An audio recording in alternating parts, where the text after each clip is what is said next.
Hello and welcome to Scalino's Field on the campus of Cal Poly Pomona. Dave Soberi, as always, on the play-by-play. So glad that you've joined us here for this SCCBL league matchup featuring the Inland Valley Pirates and the Inland Valley Buccaneers. Opening pitch set to come in approximately 3 minutes at 5 o'clock. While we have a little time, we will give you the starting lineups for both squads. Of course, the Buccaneers in their customary cutoff shirts, white shirts at bat, black undershirts, white pants. And the Pirates, they're in their red shirts, white pants. And here is the starting lineup for both sides. Leading off at catcher will be Miles Ryan for the Inland Valley Buccaneers. Then batting second at second is Michael Smith. Batting third is Kevin Riley at shortstop. The cleanup hitter is Bryce Brooks, and he will play third base. Batting fifth is the first baseman Jack Spahn. Batting sixth, the left fielder Richie Chavez. Batting seventh, the designated hitter Luke Asperger. The number 8 hitter will be Anthony Rabito in right field. And last but not least, in center field, Diego Cortez will hit ninth for the Buccaneers. Meanwhile, for the Inland Valley Pirates, here's what their defensive alignment looks like for this third game between the two teams in SCCBL play. Of course, this is actually the 6th game between the two teams overall. Pirates winning the previous 5. But this is what their defensive alignment looks like. Out in the field, we have Matthew Reynoso in left, Nathan Virgin in center, Alec Morabito in right, Anthony Virgin at third base, Jason Badlow at shortstop, Kyle Jackson is at second base, AJ David at first base, and last but not least behind home plate is Dylan Lowenstein. The starting pitcher for the Pirates will be Michael Koval, wearing number 55. Obviously a very, very good pitcher, and the Pirates have many of those. Figure to see more of a bullpen type of day for the Pirates, and what that means is that we figure to see a lot of the guys going 2 innings each, with a huge series coming up on Saturday against Team San Diego. You kind of want to get the guys to have their work in, and then, you don't want to have anybody not available for that key series on Saturday, basically. Well, like I said, we are just about set to start here at Scalino's Field. So glad you have joined us for this game right here, the third SCCBL game between the Pirates and Buccaneers. You might actually get a little bit of an early start time, which is very, very not the ordinary in the SCCBL.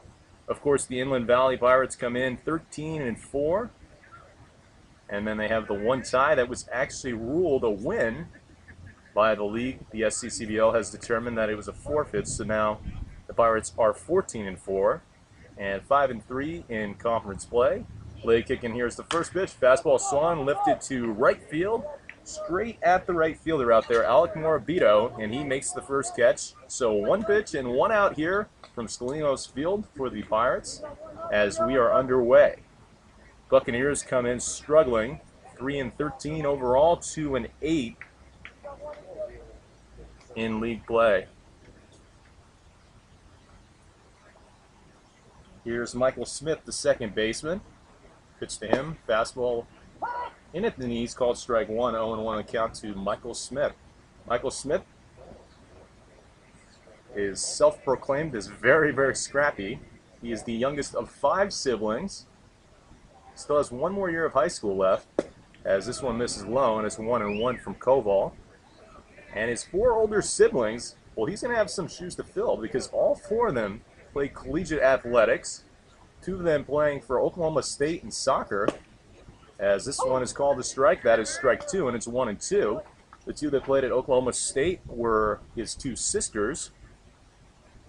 And then his 2 brothers, well, you could guess, they both played collegiate baseball. Koval deals, fastball high and away, and that'll be a ball there from Michael Koval.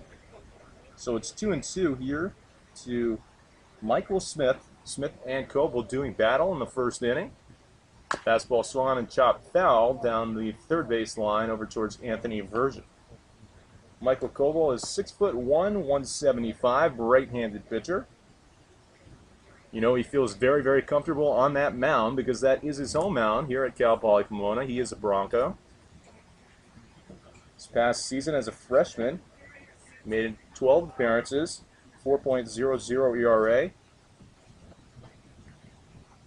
So solid performer for the Broncos as a freshman only.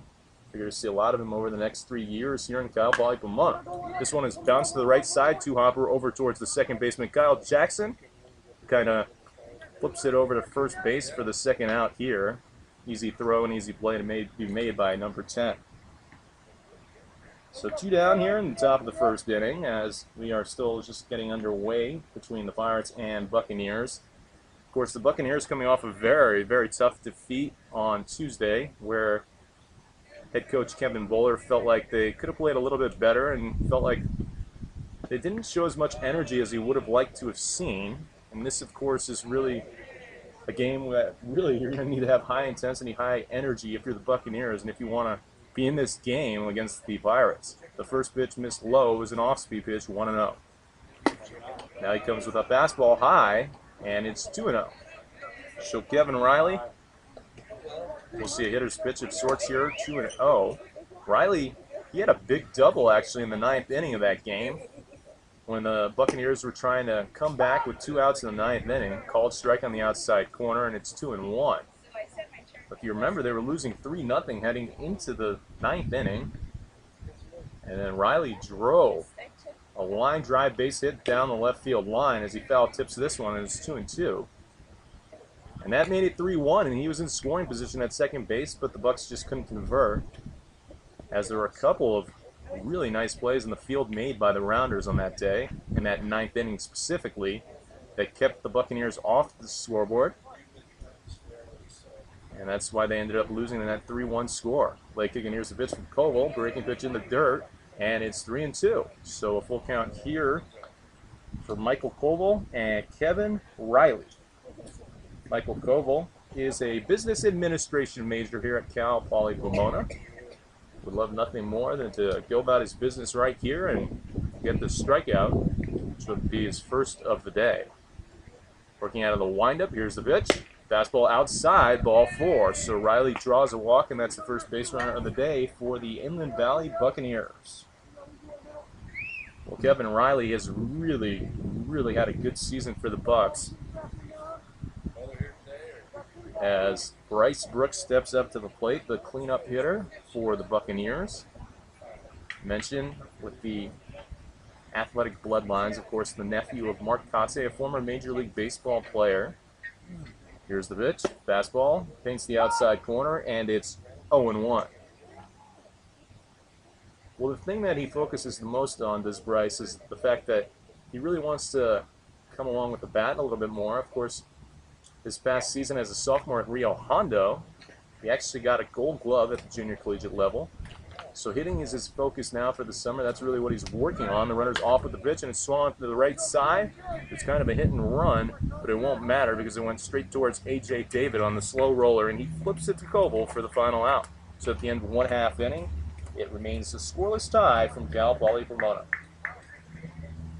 And welcome back as we head to the bottom of the first inning. Still no score between the Inland Valley Pirates and the Inland Valley Buccaneers. So glad that you've joined us here for this SCCBL matchup between both teams, as Kyle Jackson is set to take his first cuts here as the leadoff hitter for the Pirates. He swings to the first pitch he sees and bounces it over to his shortstop, Kevin Riley. Riley fires across the diamond for the first out here in the bottom of the first inning. So much like the Buccaneers, the leadoff hitter swings at the first pitch and is out. So a very, very quick out there as Jason Badlow steps up to the plate. The starting lineup for the Pirates is Jackson, who just led off. Here's Padlow, then Alvarez in the 3 spot. David will clean up. Nathan Virgin is in the 5 spot. Off-speed pitch in there for strike 1. Anthony Virgin's batting 6th. Dylan Lowenstein 7th. Morbito 8th, and Reynoso. Matt Reynoso is the number 9 hitter. Jacob Cage is on the bump for the Buccaneers, and this fastball misses for a ball, and it's 1-1. Jacob Cage has been very, very good for the Bucs.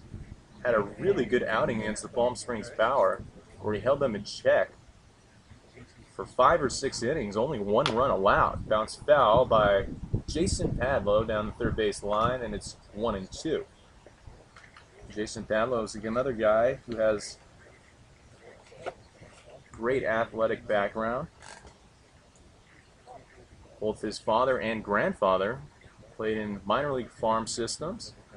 Play kicking, here's the pitch from Jacob Cage, and this one misses outside and low for ball 2. 2-2 the count. His father John played for the Giants farm system, and his grandfather played for the Yankees farm system, and they are still with those two teams as scouts. Here's the pitch from Cage. Bounce to the left side and hits off the glove of Bryce Brooks and gets into left field. Badlow rounding first and headed into second with a sliding, well, I was going to say a sliding double, but I think that's definitely going to be ruled an error on Bryce Brooks. It was a tough play to make as he tried to backhand it, but it clipped off his glove. And so it's kind of a borderline call. We'll have to make a determination later on as to exactly what the correct call is for that, but I would definitely think that's an error for Bryce Brooks. But nonetheless, the Pirates have a man on scoring position with Andrew Alvarez at the plate. Alvarez has been on fire, batting over 400 this season, but it's been interesting how he's done it as of late. Like, here's the pitch, fastball, called strike 1, 0-1 the count. Because as of late, he's almost done it as a kind of small ball type of hitter. He's been beating infield singles out, which is very surprising when you look at his 6'4", 230-pound frame. Cage checks the runner at second, nobody holding on, comes home, checks his swing, does Alvarez, and he held up, so that is ball. Well, the Pirates are hoping to score early and often here and kind of put this game away if they can. That was kind of the strategy that Charlie Reynoso said he was going to employ before the game. Fastball low in the dirt for another ball to Alvarez. So that's why he sent up all, this lineup, as it's 2-1 here to Alvarez with Jackson, who actually was the cleanup hitter in the first game on Monday against the Palm Springs Power, and he came up as a leadoff hitter in this game. Here is the 2-1 offering, and it's bounced up the middle over towards Michael Smith. Smith has it and fires to Spawn, who makes the nice catch for the second out. 4-3 on that out as Jason Badlow moved up to third base on the play. And up comes A.J. David, the cleanup hitter. And A.J. David, if you remember, came in relief for Andrew Alvarez in Game 1 against the Palm Springs Power. And actually threw a wild pitch that scored the second run of the game, but after that, struck out the two hitters he faced. So he got the save, closed the door, called strike 1, and 0-1 the count. And that ended up being a 2-2 season split for the Pirates in Power, something that hasn't been done in 6 seasons. The Power have not split with anybody. Late kick, and here's the pitch, and this one misses low for a ball. Of course, the Power actually did lose the SCCBL Championship Series in 2010, but that season they did not lose a series. They just happened to lose the Championship Series. Here's the pitch from Cage. Fastball swung and lifted into deep right center field, and making the catch is Diego Cortez for the final out of the first inning. At the end of 1 inning of play, it remains a scoreless tie between the Bucs and Pirates at Cal Poly Pomona. You're listening on InlandValleyBaseball.com. And welcome back as we head to the top of the second inning. Bucs and Pirates doing battle, no score, as Jack Spawn will lead things off here in the second against Michael Koval, the right-handed pitcher. Fastball swung on a miss, strike 1, 0-1 the count to Jack Spawn from Point Loma, Nazarene. As we were mentioning, Michael Koval, of course, from Cal Poly Pomona, one of 7 Broncos on the Inland Valley Pirates. And this one is called a strike to Jack Spawn. Spawn is another guy who's been middle of the lineup type of performer for the Bucs and has been having a very successful season for them. Well, Michael Koval's hometown is Alta Loma. Went to Alta Loma High School. This pitch misses low and away for a ball. As a senior there, had more than 1 strikeout per inning. In 60 2/3 innings pitched, he struck out 65 and had a 2.77 ERA. This fastball is way high and out of the zone for a ball. And another guy that we like to talk about, there's lots of them on this Pirates team that really displays great play on the field, but also great work in the classroom. And he was a member of the National Honor Society in high school as this fastball misses away for yet another ball for Koval. So it's now 3-2, full count to come to Jack Spahn. And here's the payoff pitch, swung on and lifted to the first baseman, A.J. David, who's going to run about halfway down that first base line and make the routine grab for the first out in the second inning. Just one base runner so far for the Buccaneers in the form of a walk. Also, only one base runner for the Pirates, and that was on a ball that was hit to the left side and clipped off the glove of Bryce Brooks for an error by Jason Padlow. Here's Richie Chavez. Swings at the first pitch he sees, is a chopper up the middle. This might be an infield hit. No, it's going to be a nice play made by Kyle Jackson, as Kyle Jackson caught it and in one fell swoop transferred it to his right hand and slung it sidearm over to A.J. David for the second out of the inning.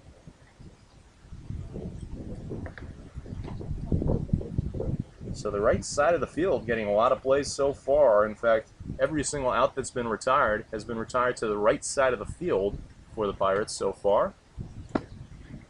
Called strike on the inside corner, 0-1 the count to Luke Asperger. There was one fly out to right field, a couple of ground outs to the second baseman, a ground out to the third baseman, and that is where we are. 5 outs to the right side. Fastball misses outside, and it's 1-1 here to Luke Asperger. Here's the pitch. Breaking ball in the dirt, 2-1. Luke Asperger, of course, playing for, or goes to Stanford University. He played on the club team this past season, is hoping to potentially walk on next season at Stanford University in the Pac-12. Koval out of the windup, going in at his catcher's signs and likes what he sees. He fires, and it misses inside for another ball, so it's 3-1. So Michael Koval falling behind a lot of hitters here today in these first 2 innings. Something that we haven't really seen on him that much so far in the SCCBL. This is bounced over to the shortstop, Jason Padlow, too hot.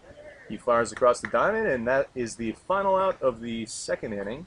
So at the end of 1.5 innings of play, it remains scoreless between the Buccaneers and Pirates. You're listening on InlandValleyBaseball.com. And welcome back as we head to the bottom of the second inning. It looks like we're having technical difficulties with our music in between innings, so I guess until we can resolve that or figure out what exactly is wrong with that, between innings will be silent, as this one is called a strike to Virgin, and it's 0-1 to Nathan Virgin. Figure to see Jacob Cage for 5 or 6 innings. Nice breaking pitch, and it's 0-2 as it was in the dirt. Probably would have been called a ball, but Virgin offered at it. Nathan Virgin has been swinging a very, very hot bat for the Inland Valley Pirates. Here's the pitch, and this one is swung and lifted into deep right center field. Going a lot of ground to try to make the play with Diego Cortez, but neither Cortez or Rapito can get to it, and it's going to be a stand-up double for Virgin. So it's a double in the gap to right center for the Pirates, and they once again have a man in scoring position. This time it's a leadoff base hit for Mr. Virgin, as his brother, Anthony, steps up to the plate. So Anthony hoping to hit in Nathan. Here in the bottom of the second inning, still no score. Of course, Anthony is the older brother to Nathan by about 11 months. Here's the pitch from Cage, and it misses low from ball 1, 1-0 the count. Anthony Virgin is 6'0", 200 pounds. Will play for Citrus College next season. Major is anthropology. It's not the typical major of many of these players, and we talk about it a lot, but lots of them are business administration types or maybe kinesiology, something that they would like to, stay in the baseball game with, as this one is bunted foul. Johnny Horace on the Bucs bench was telling the on-deck hitter Dylan Lowenstein to stay where he was, but Lowenstein went and got the baseball anyways.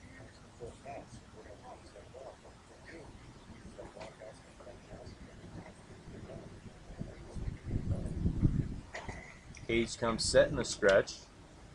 Checks the runner at second and fires home. Another bunt. This one laid down right back to Cage. Cage has no other play but to first base, so he will get that out. And that'll be the first out. The sacrifice is executed to perfection for the Pirates, and they now have a runner on third in the form of Nathan Virgin with Dylan Lowenstein to come up right here. We talk about Dylan Lowenstein, but he is a guy that not only is talented in baseball, but also enjoys to act and has an agent and has appeared in McDonald's commercials. Here's the pitch. Fastball low, ball 1, 1-0 the count to Dylan Lowenstein. The infield has come in here in the second inning, so the Buccaneers obviously do not want any runs to score. It's the type of game that could almost kind of make the season for the Buccaneers, or maybe even propel them to new levels. As this is a breaking pitch in the dirt. Nice job by Miles Ryan to block that baseball and to make sure it didn't get to the backstop, or else Virgin would have scored. And we've seen Virgin take off a lot. He is very, very speedy on the base paths, a very speedy runner. We've seen him steal a bunch of bags here in the SCCBL summer season.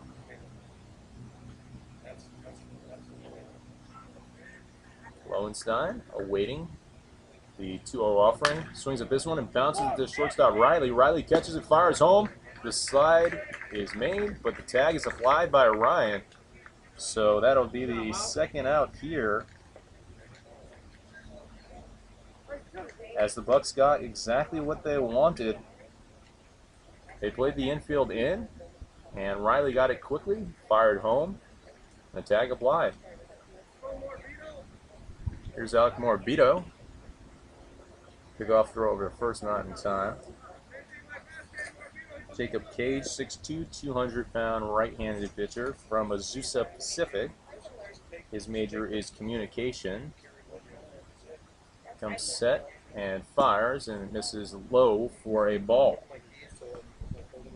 He's from Glendora, went to Glendora High School, and was a first-team All-CIF selection there, and won a CIF title. In fact, in that year where he won the CIF title, he put up a very, very ridiculous numbers, really good numbers. Here's the pitch, and it's in there for a strike. He was 7-1, 1.83 ERA, and 66 strikeouts in 69 innings. So he has been very, very good.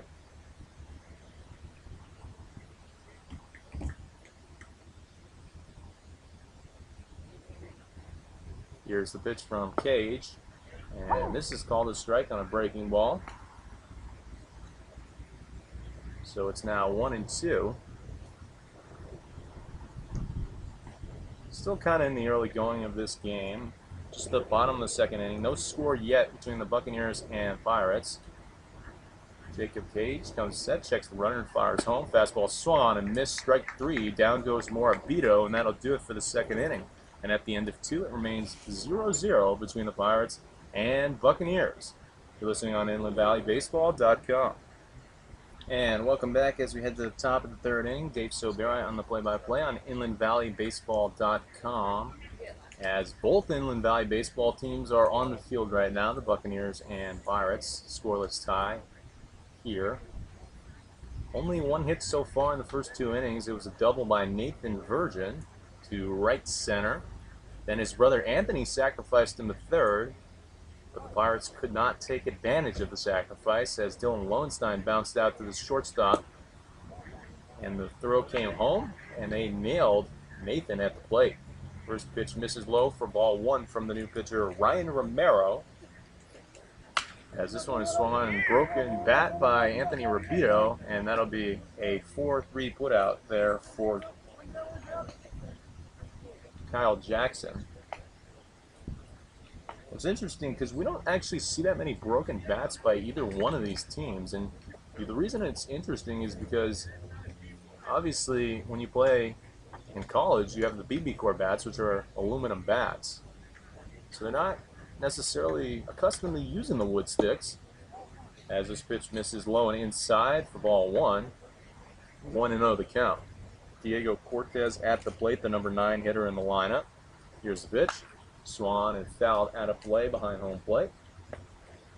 So it'll be 1-1 to him. Ryan Romero is 6'5", 190. So a very slender frame for the San Francisco State Gator. One of 4 Gators on this team.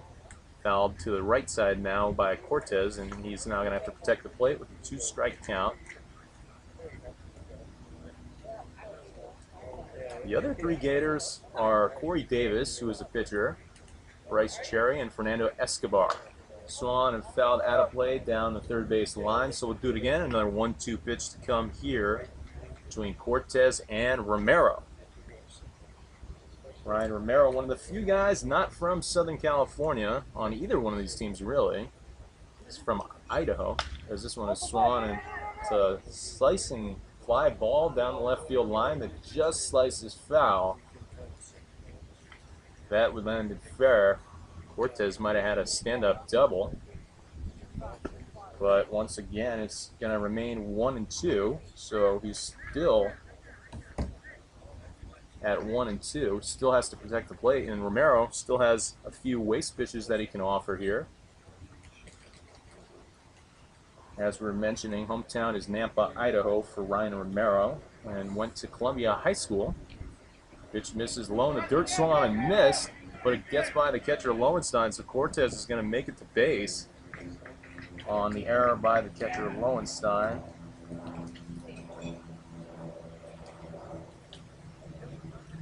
At least that's how you record it if you're keeping score. It's of course, you can't have a wild pitch on the strikeout, so it ends up being an error on the catcher that doesn't make the throw down the first to finalize that strikeout, to finalize the out, really, as Miles Ryan comes up for the second time of the day. He is 0 for 1, flew out to right field.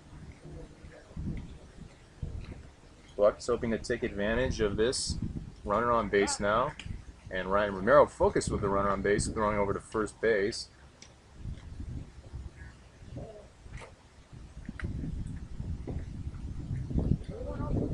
Another throw to first, and he got him.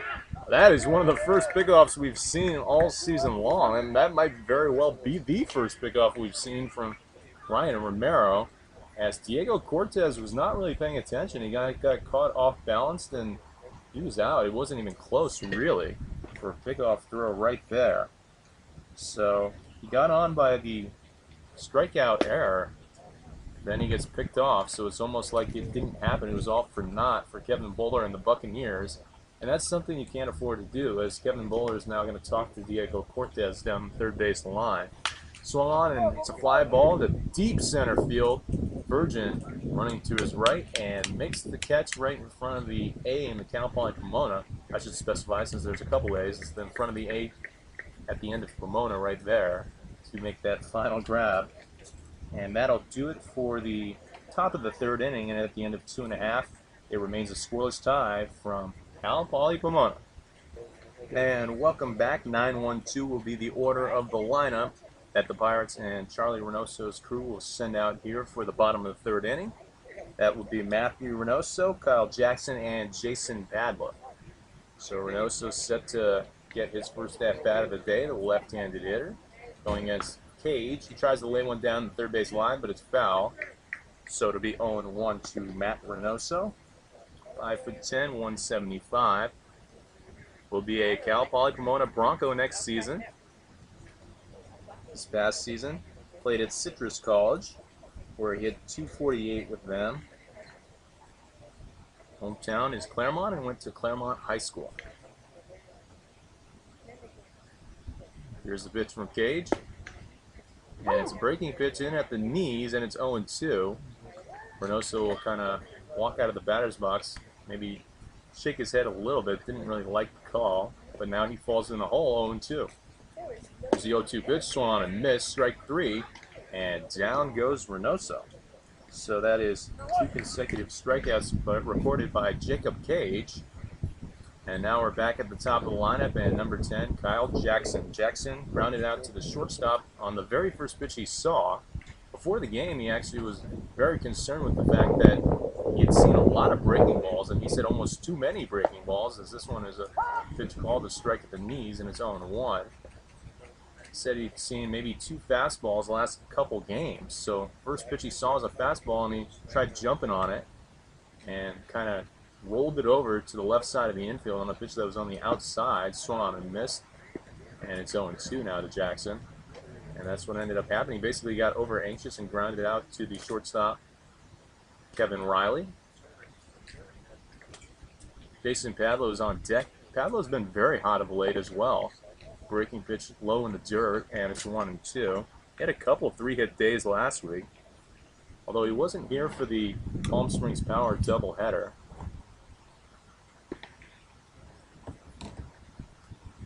Cage fires the 1-2 inside, and that is ball 2. 2-2 the count. So Jackson showing good plate discipline there to take that pitch and to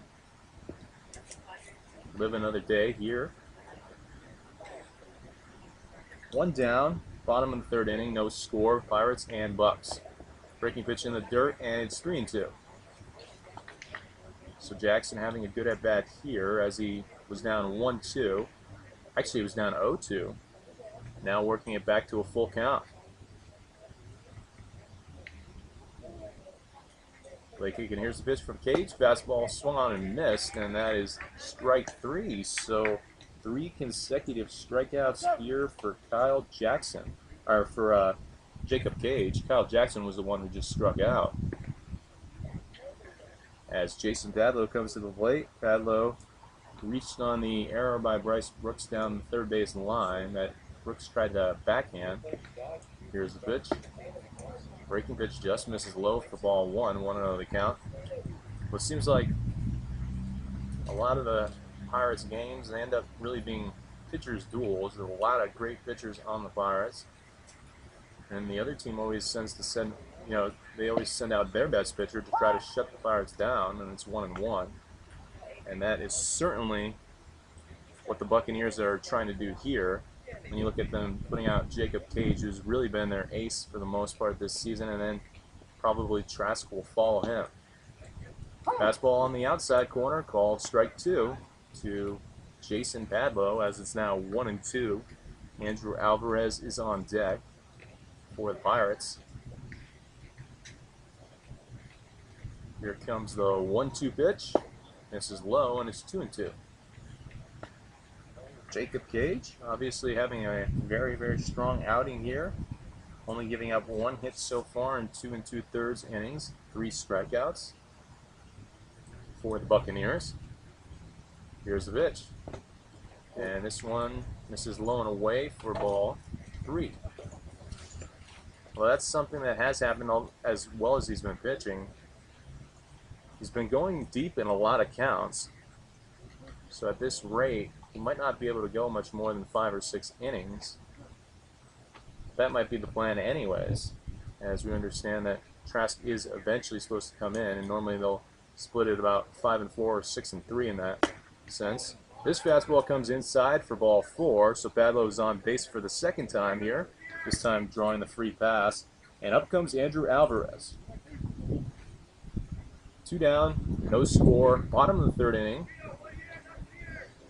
Pirates hoping for a 2-out rally. That is something that has plagued the Buccaneers most of this season, the 2-out rallies against them. Pickoff throw over to first base. Really, you think of, especially when you're thinking of league games against the High Desert Heat, they had a really costly 2-out rally. This one swung on and might have been a cracked bat, but it's going to fall for a base hit. And that'll be a single there for Andrew Alvarez, who kind of shakes his teeth, or shakes his head, and has a little sheepish grin over at first base after he gets on with that single up the middle. And here comes A.J. David. So the Pirates, as we mentioned, hoping for a 2-out rally here, with A.J. David at the plate, the big cleanup hitter in the lineup for the Inland Valley Pirates. David headed to Cal Baptist next season this past season at San Bernardino Valley College. Did very, very well with them. Breaking pitch blown away, ball one. 1-0 the count to A.J. David. In fact, he was the #2 man in the state with 43 RBIs, so that was second most in the state for San Bernardino Valley College. Left-handed hitter, rocking the open stance and the bat, and this one misses outside as well, and it's 2-0 to A.J. David. 6'2", 200-pound. As we mentioned, the left-handed hitter. On deck is Nathan Virgin, who's been swinging a very, very hot bat and doubled back in his first at-bat in the second inning. 2 men on, 2 outs. 2-0 the count. Here's the pitch, checks his swing, and it looked like he went.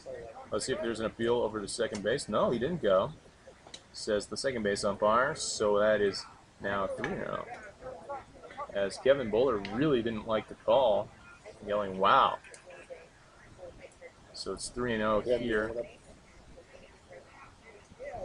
Jacob Cage has been very good, but a bunch of 3-ball counts, and now let's see what happens on the 3-0. It's a green light to swing on 3-0, and it's driven to deep left field. It gets over the head of Chavez. Rounding third and coming home to score is Jason Padlow, and rounding third now is Andrew Alvarez is going to be safe, and it's 2-0 Pirates on the 2-run double by A.J. David.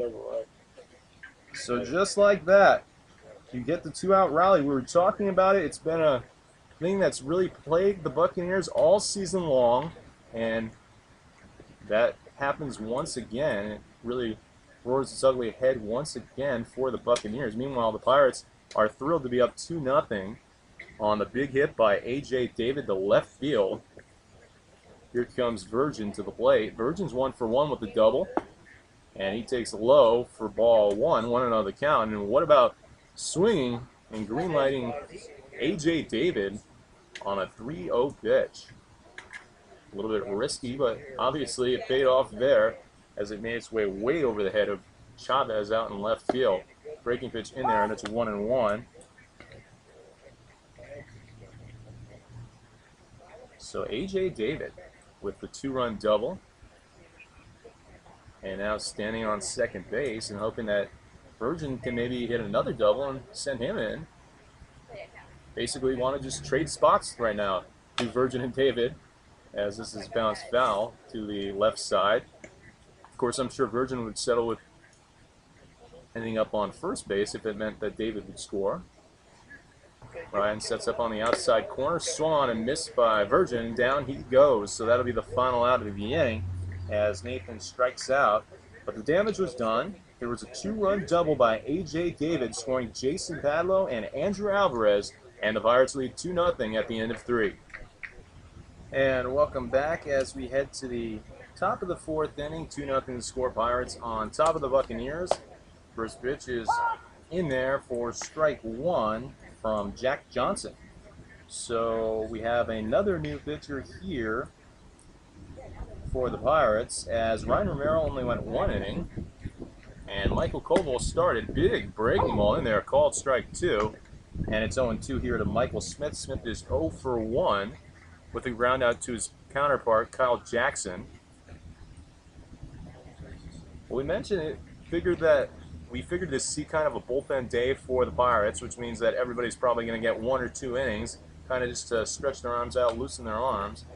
Fastball gets high and away past the catcher Lowenstein for ball 1. 1-2 the count. Because a big game, and really a big 2 games they have, is on Saturday with Team San Diego. 2 teams should be battling for first place that Saturday. Swung on and missed, strike 3, and down goes Smith.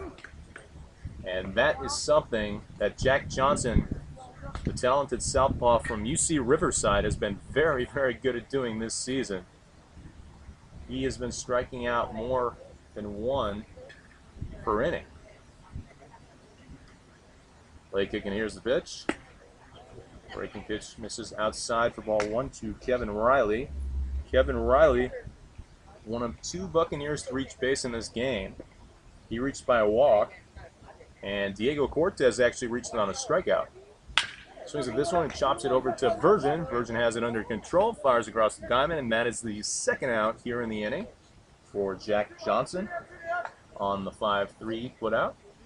And up comes Bryce Brooks. Bryce Brooks grounded out to the right side in his first at bat. Grounded out to A.J. David, who flipped it to Michael Koval. Koval going 2 innings, 2 shutout innings. Ryan Romero going 1 shutout inning, and here's Jack Johnson. Fires outside for ball 1. 1-0 the count. Jack Johnson, 6'0", 190 pounds. Majors in bioengineering. That is a rare major to see in collegiate baseball. Of course, Jack Johnson, very proud to be the first in his family to go to college as well. This one's swung and driven into right field, and that'll be the base hit. The first base hit of the day for the Buccaneers. And actually, Alec Morabito came up throwing, and there was a close play over to first base, and A.J. David, he almost threw him out. But he is safe nonetheless. And so the Buccaneers do get their first base hit here in the 4th inning. As Jack Spawn comes to the plate. It's been hard for the Buccaneers to piece together a bunch of hits. They normally can get a hit here and there, but it's been very challenging to put a couple together. Let's see if they can do it right here with Jack Spawn at the plate. He takes low for strike 1, and it's 0-1 to him. Of course, Jack Johnson from Riverside went to J.W. North High School, Husky. Very strong athletic program in pretty much any sport they offer for J.W. North. Big off throw, not in time. Well, Jack Johnson, he actually won a CIF championship there, and along the way in the playoffs, he threw a one-hitter against Jay Serra, one of his favorite moments for baseball. Here's the pitch, and this one misses low for a ball. Well, that's what you like to see a little bit if you're the head coach of the Inland Valley Buccaneers, Kevin Bowler. Bucks starting to see a little bit more pitches and kind of trying to go deeper in counts. Something that they really could have benefited against the Rounders from. Fastball outside ball from Jack Johnson, being a southpaw. Jack Johnson, it says his favorite team is the Dodgers, as it's 2-1 here. So his 2 favorite players of all time, knowing that he is a left-handed pitcher and his favorite team is the Dodgers, of course, Sandy Koufax and Clayton Kershaw. Swung and missed, 2-2 the count. Spawn took a big cut on that last one. Really was looking to drive that.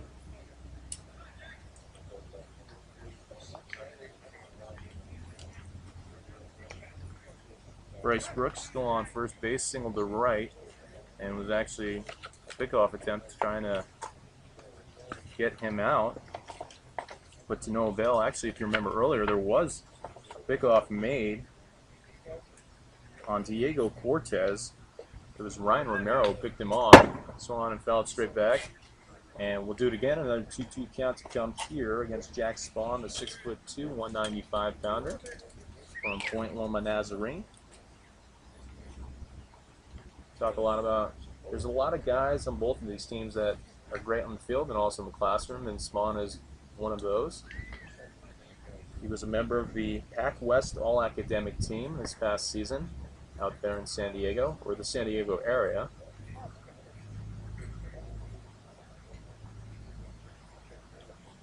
Nothing to score. Pirates on top. 2 outs. Top of the 4th inning. Fastball high for ball 3, and it's a full count. So a payoff pitch here to Jack Spawn. The runner on first base, Bryce Brooks. Brooks getting the first base hit of the game for the Buccaneers here in the 4th inning. Here's the pitch. Swung. And that is going to be a broken bat for Jack Spawn, who will toss his bat away and look to find a new one. It was fouled down the third base line, so we'll do another full count pitch once he finds a new stick. So he goes from dark to white, as he had a black one and now a white top. So a couple broken bats here in this one game. It might have been the 3rd broken bat I think we saw in this game. which normally, as I mentioned on the first one, we don't really see that too often, which is surprising considering they're used to the aluminum BB core bats. Swung and fouled out of play behind home plate, and yet another full count pitch to come to Jack Spawn, who's got a major battle going right here against Jack Johnson, left-handed pitcher.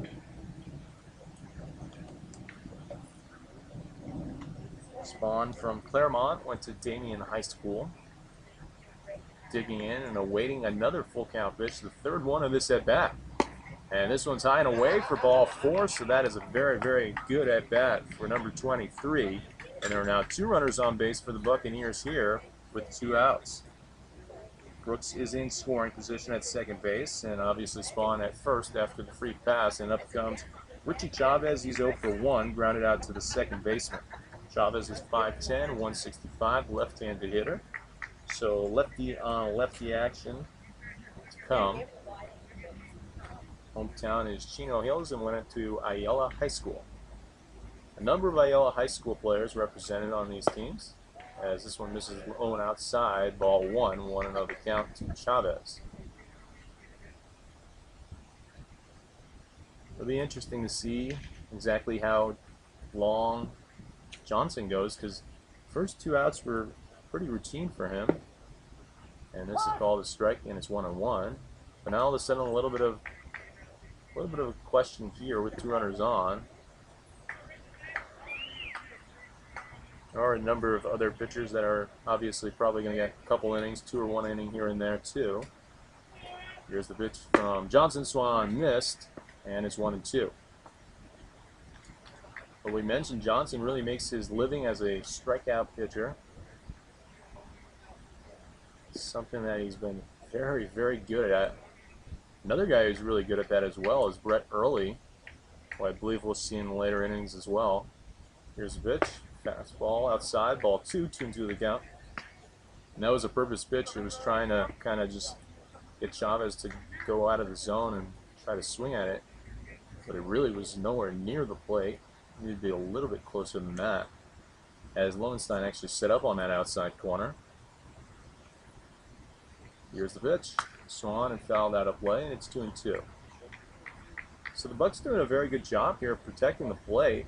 Seeing a lot of pitches from Johnson and just kind of hanging in there, hoping that he maybe would make a mistake. Spawn had a major at-bat, a long at-bat.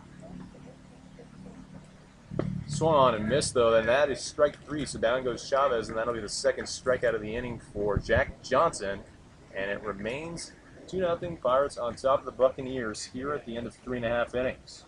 And welcome back as we head to the bottom of the 4th inning. 2-0 the score, Pirates on top of the Buccaneers.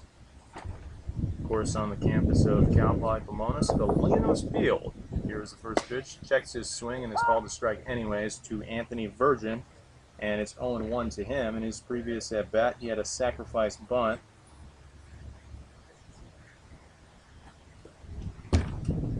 Here's the pitch. And this one misses low. Actually, it's in there for a strike. Called strike at bat to Anthony Virgin. On deck is Dylan Lowenstein and then Alec Morbido. Here's the pitch from Cage. Fastball swung and lifted foul and out of play down the first base line. Jacob Cage having a solid performance so far, only giving up 2 runs to a very good offensive team, as this one swung and fouled out of play as well. Seems like we might be having some technical difficulties with this broadcast. I'm not exactly sure what is going on, but we will work to resolve them if we can. This one is swung and fouled out of play once again. Have another foul ball there. So Virgin staying alive here. Here's the pitch from Cage, and this one misses high for a ball. So it's the bottom of the 4th inning, 2-0 the score. Pirates and Buccaneers doing battle. Pirates on top, 1-2 the count to Virgin with Dylan Lowenstein on deck. Here's the pitch from Jacob Cage, fastball in the dirt, and it's 2-2.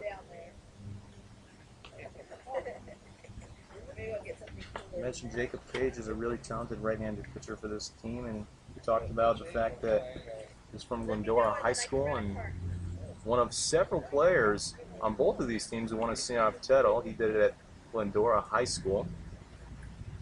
Late kicking, here's the pitch, and this one misses low, and it's 3-2. So Anthony Virgin having another really good at bat here for the Pirates, as it's now a full count, falling way behind and then fouling off a lot of pitches. And here comes the full count pitch, and it is swung on and missed. An off-speed pitch in there for strike 3, as Virgin was asking the home plate umpire if it would have been called a strike if he hadn't swung, and the home plate umpire shook his head yes. So down goes Virgin, as Jacob Cage has been very good. 5 strikeouts now. Off-speed pitch high and in, ball 1, 1-0 count to Dylan Lowenstein. Lowenstein is 0 for 1. He reached on the fielder's choice over to Kevin Riley, the shortstop, and Riley came home to Ryan, and Ryan applied the tag on Virgin as the infield was playing in the second inning. So at that point, Coach Kevin Buller thought that every single run was important and paid off there as he made the play at the plate. Then the Pirates ending up getting 2 runs in the 3rd inning on a 2-run double by A.J. David, the left field, that scored Padlo and Andrew Alvarez. This one was called a strike, so it's a 2-strike count here, or a 1-strike count, sorry, as this one is now strike 2 to Dylan Lowenstein. On deck is Alec Morabito, the number 8 hitter, and then should he get up, number 9 is Matt Reynoso, as this pitch is in the dirt for a ball. So it's 3-2, full count.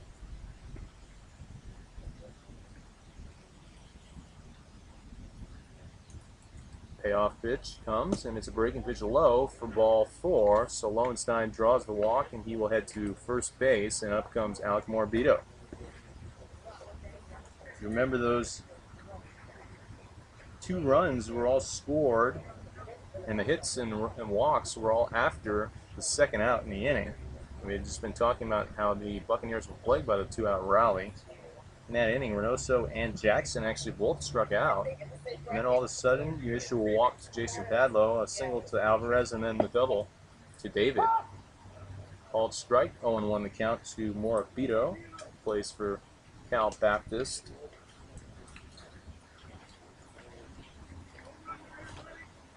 .6'0", 170-pound left-handed hitter for the Inland Valley Pirates.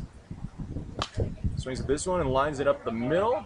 Past the outstretched glove of Michael Smith, and sliding into second base safely is Dylan Lowenstein, who actually kind of had to hold up at first base because originally he thought that Smith might have been able to make sort of a diving catch with his backhand, but it got through. So Lowenstein was late over to second, but still makes it safe before Diego Cortez could throw him out. So 2 on, 1 out, bottom of the 4th inning, 2-0 to score. Pirates hoping to extend the lead if they can here. Meanwhile, Jacob Cage trying to get out of the inning. Love nothing more than a ground ball to the middle infielders. Here's the pitch, and it's low for ball 1. Reynoso was squaring around, but then brought it back when he saw the pitch was a ball. Which is obviously a smart thing to do, a smart move right there. The first thing that you have to do on a bunt, if you really want to bunt, is make sure that it's a strike. There is 1 out though, so not necessarily a sacrifice situation here. But Reynoso is going to bunt again, and this one is foul down the 3rd base line, so it's 1-1. Of course, if you can get the 2 runners in the scoring position, I guess you want to take that opportunity with the top of your lineup back up after this. And we mentioned in his last at bat that the top of the lineup is Kyle Jackson, but we saw him in the cleanup spot against the Power. So not your typical leadoff hitter in this game. Time was called for by Charlie Reynoso as he met his nephew, Matthew about halfway in between third base and home plate for some extra instructions as Bryce Brooks talked to Jacob Cage as well.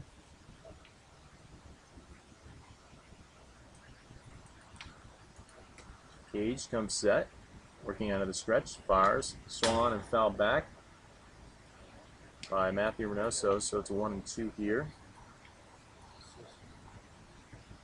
Well, this is a big game in league play for the Pirates, and I guess for the Bucs as well. For the Bucs, really, you got to pretty much win out, and you still might not make the playoffs. You would finish 8-8 if you went one out, so there actually would probably be a good chance if you could win out. Of course, 2 of those games are against the Pirates, and 2 of them are against the Power, so those are 2 of the teams that we really look to as the best 2 teams in the league, so it's not going to be easy. But for the Pirates, should they win today, they would draw even with Team San Diego and the Power, so there would be a 3-way tie for first place heading into Saturday's games when the Pirates play Team San Diego. Called strike 3 on the outside corner, and down goes Reynoso for the second out here in the 4th inning. So Jacob Cage now with 6 strikeouts.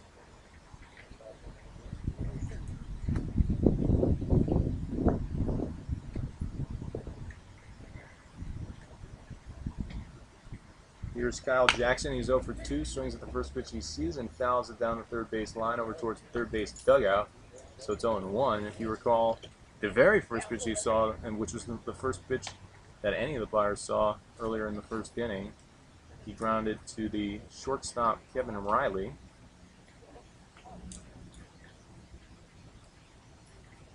On deck is Jason Padlow, who's reached base both times. Here's the pitch, swung on and chopped to the left side over to Brooks. Brooks fields it on the 1-hop and fires over to first base and Jack Spawn, and that'll do it for the Pirates in this inning. And it remains 2-0 Pirates on top here at Cal Poly Pomona.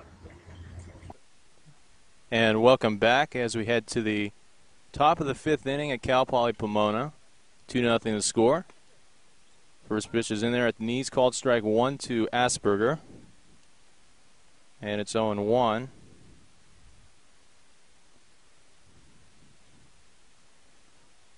This one misses low in the dirt for ball 1. I understand that we were having technical difficulties, but I believe they're fixed now. And I know that in between the breaks, the music was silent, and I believe the issue's been resolved, so we will see if that holds true in the next half inning as this pitch misses low for another ball.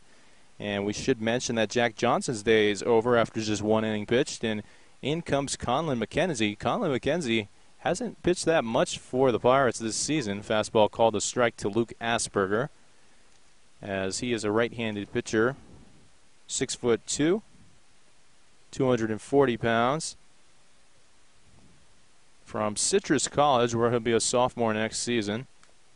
Foul tip there by Luke Asperger, as we're also making a note on Twitter to reload the broadcast. I believe we had those technical difficulties, but now they're resolved here, as this one is swung on and hit through the right side for a base hit, and that'll be a single for Luke Asperger, who's been playing very well since joining the Buccaneers. He wasn't on the team at the very beginning of the season, but obviously he's played the last couple of weeks and has played very well. And as he makes that hit, we now see that George Ortega is in at first base. And that looks like it's the only replacement here. So Ortega is in for A.J. David at first. Otherwise, it looks like everybody else is still in. Rabito's at the plate. Takes outside for ball 1. 1-0 the count to Anthony. He is 0 for 1 with a ground out to the second baseman, Kyle Jackson. He fires over to first base, but not in time. So George Ortega, the only replacement here in the 5th inning for the Pirates. Only when you see one replacement you can be sure that there's going to be many. But I guess Charlie is deciding to bring everybody else in maybe the next inning. Rabito tries to sacrifice bunt, but the throw is going to be made down to second base, so the force out will be there. And down goes Asperger. So Rabito reaches on the fielder's choice, 1-4. And up comes Diego Cortez, the center fielder, who is 0 for 1 but actually reached on a strikeout that got past the catcher Lowenstein. He checks the runner at first, and now comes set working out of the stretch. Fires. Breaking pitch. Misses low. Ball 1. 1-0 the count. This past season at Citrus College, Colin McKenzie made 17 appearances. A 3-2 record, 3 saves, 3.86 ERA. And we talk about the strikeout numbers. Fastball in there, strike 1, 1-1 the count. But we were really talking about the strikeout numbers with Jack Johnson. But he also did very well as a freshman. 31 strikeouts and 25 2/3 innings pitched over there with Citrus College. Here's the 1-1. Checks his swing. We're going to have an appeal, and the second base umpire says yes, he did go, and it's 1-2. McKenzie's hometown is Walnut, and went to Walnut High School. His major is film, so he might be a filmmaker. Maybe he wants to make some movies in the future after his baseball days are over. Swung on and fouled by Diego Cortez, the Leopard. One of 3 University of Laverne players altogether between the two teams. The other 2 are both on the Pirates. That is Brett Early and Nolan Henley. Of course, a member of the SCIAC Conference, a very, very good D3 conference. Swung on and missed, and that's strike 3. Down goes Cortez. So on cue, we were talking about the strikeout numbers for McKenzie, and down goes Cortez, and up comes the leadoff hitter, Miles Ryan. He's 0 for 2. Couple flyouts to the outfield, 1 to right field and 1 to center field. Top of the 5th inning, 2-0. Pirates still on top of the Buccaneers. McKenzie shakes off the sign of Lowenstein, the catcher. Now comes set and fires. Breaking pitch swung on, and it's a little roller over to Jason Padlow, who'll go the short way to second base and flips it for the final out of the inning. And at the end of 4.5, it remains 2-0. Pirates on top of the Bucs. Welcome back as we head to the bottom of the 5th inning. 2-3-4 is where the Pirates are in the lineup. Jason Padlow, Andrew Alvarez, and A.J. David. They lead 2-0. Cage remains on the mound for the Buccaneers and fires high for ball 1. 1-0 the count. So this is a big, perhaps, inning to extend the lead. Only up 2 runs. Like to maybe get a few more runs to feel comfortable about it, as this one's called a strike at the knees, and it's 1-1. Jason Padlow, very, very good numbers at Cal Poly Pomona the last 2 seasons, really, as a freshman and a sophomore. As a sophomore, hit .328, and as a freshman, hit .326 for the Broncos, as this one misses low, and it's 2-1. Padlow has reached base both times, walked and scored in the 3rd inning, and reached on an error in the 1st inning. This one's low and away for ball. Of course, he scored on the 2-run double by A.J. David to left field. Also scoring on the play was Andrew Alvarez, who's on deck. Pitch from Cage. Fastball swung on and lifted to the right side and out of play down the first base line. Padlow is from Marietta and went to Marietta Valley High School, 2-time All-League selection with them, and hit .343 as a senior. Here's the pitch from Cage, swung on, and another foul ball lifted to the right side over in right field. But once again, we said it was foul. So Jason Padlow will hope to kind of straighten it out a little bit. Padlow, we said, had a very good week last week, a couple 3-hit performances for the Pirates. Was actually up for the Hitter of the Week nomination, or at least got a nomination. Here's the pitch. Swung on, and this is a towering fly ball to deep center field. And the center fielder out there will make the catch. That is now Mbusi Lachwayo in center field. So Lachwayo replaces Cortez. See if there's any other changes out there for the Buccaneers. None in the infield. No, there's one in the infield. Casares is now in for Smith at second base. Here's the pitch, and it misses low to Andrew Alvarez. Looks like everybody else is still the same. The only one that might be different that I can't tell is the left fielder. Here's the 1-0 to Alvarez, and it's in the dirt, and it's 2-0. Of course, Andrew Alvarez, a very, very good player, and you look at potential maybe SCCBL Players of the Year, and his name has to be in the hat, not just for his hitting, but also for his pitching. Here's the pitch from Cage, and it misses low for a ball. Of course, we're still only about halfway through the season, but with numbers where you hit over 400, and then the Power have 2 losses all season, and they're both to this guy. It's pretty impressive. 3-0 is the count. Here's the pitch. And this one's in there. Taking all the way was Alvarez, so it's 3-1. Hitter's pitch to come. Just wondering if maybe he would be green-lighted there on a 3-0. We saw that earlier for A.J. David. That was an RBI situation as this fastball misses low and it's ball 4. So 5-pitch walk drawn by Alvarez, who now heads to first base. Here comes George Ortega. Ortega actually replaced David in the last inning in the field. And we're also going to have a mound visit from Kevin Bowler and Miles Ryan, the catcher, for the very first time today. I don't believe we've seen Kevin Bowler out there at all yet. And normally Coach Smith is the pitching coach, and he's the one that makes the visits out there for the Buccaneers, but I do not see him here in attendance today, so that's why Kevin Bowler's going out there and talking to Jacob Cage about exactly what they want to do here against George Ortega. George Ortega, one of a few Pirates who had pretty good seasons at the collegiate level this year in the sense that they won championships. But one of them is actually on first base, who won the Junior Collegiate State Championship with Orange Coast College. That, of course, is Alvarez, and Espinosa also a part of that team.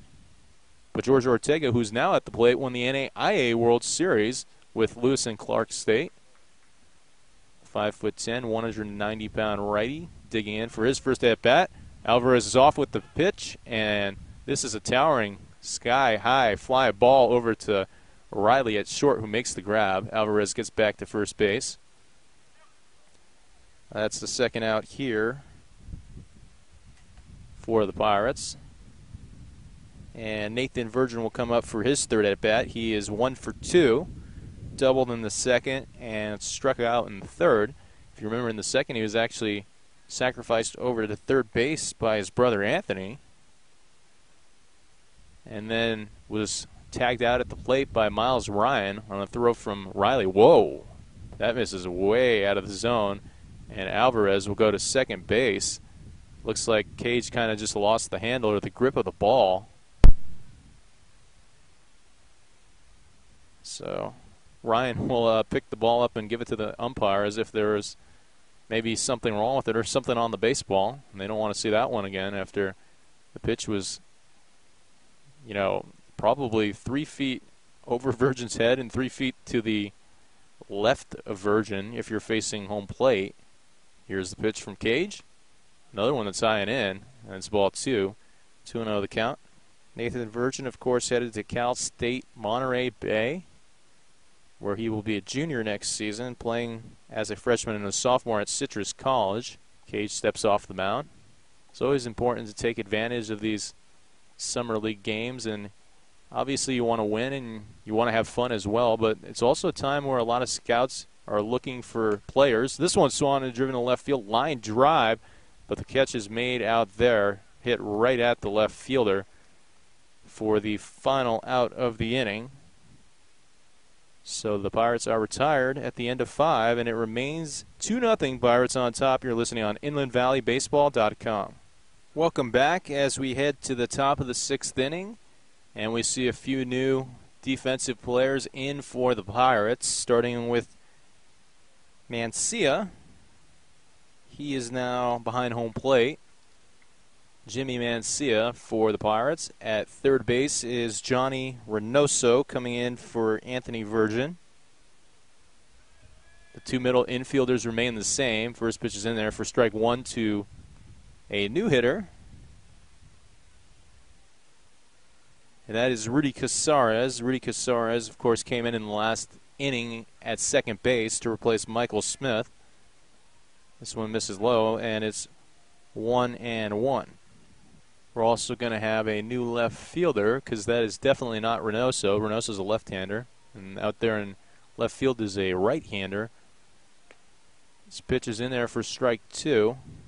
Can't exactly make out who it is as it's 1-2, but I would figure that it might either be Nolan Henley or Michael Johnson out there in left.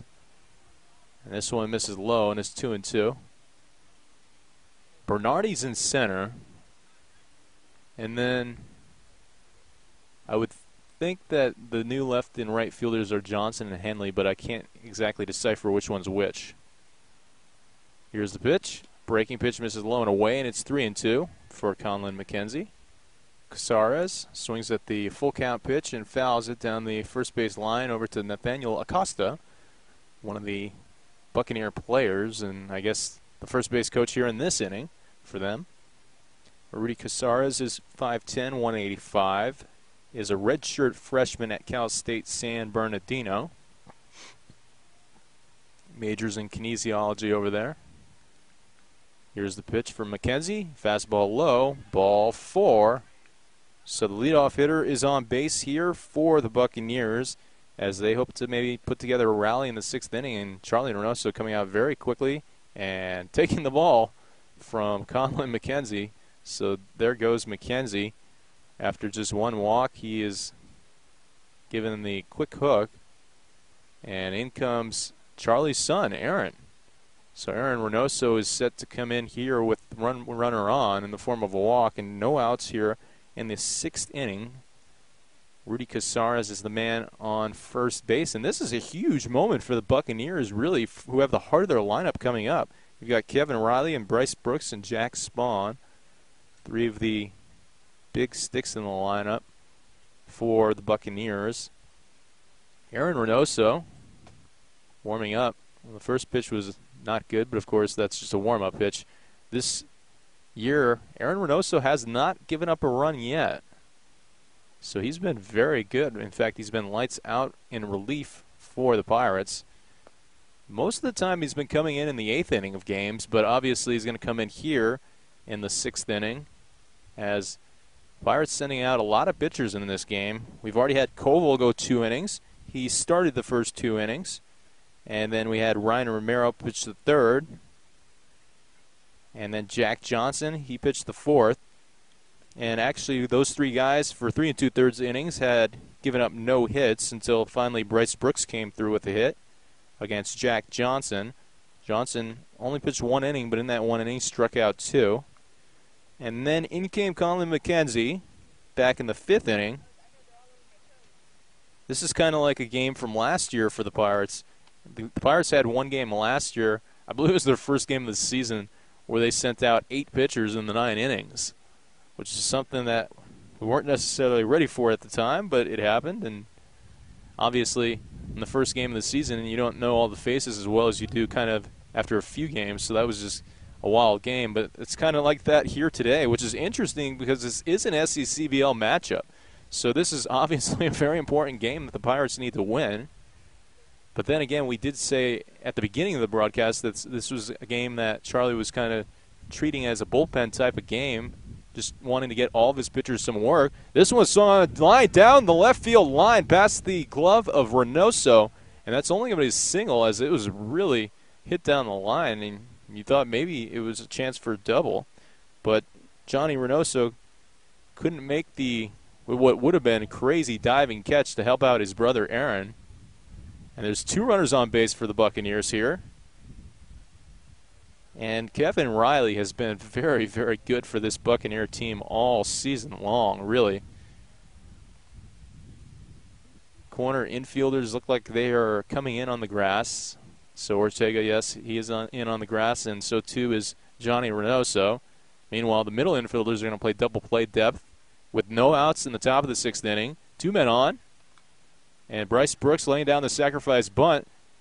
Aaron Reynoso backhands it, looks at 3rd, and then goes to first base. And Kyle Jackson, who covered first because Ortega was charging in case the bunt went to the first base side. So the sacrifice is laid down to perfection by Bryce Brooks.